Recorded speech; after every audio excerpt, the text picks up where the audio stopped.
شارو جانم. داری چی کار میکنی؟ هیچ؟ نه کاری ندارم. نشستم. هیچی؟ نه من فقط نشستم اینجا. چی نشستی اینجا؟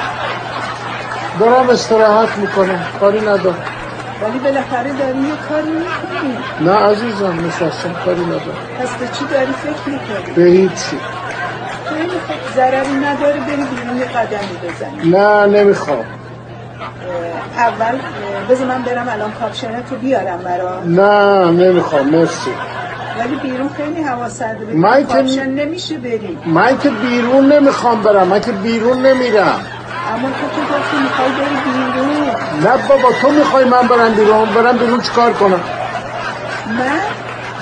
به من چی که بخوای بری بیرون یا نری؟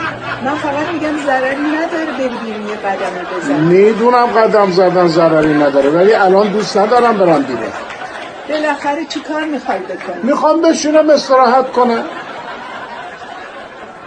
آدمو دیوونه میکنی ها. اول میخواستی بری بیرون قدم بزنی، پشیمون شدی. بعد گفتی کاپشنتو بیارم، بعدم پشیمون شدی. حالا بالاخره چی کار میخوای بکنی؟ فقط میخوام بشینم اینجا استراحت کنم. خیلی خوب بشین.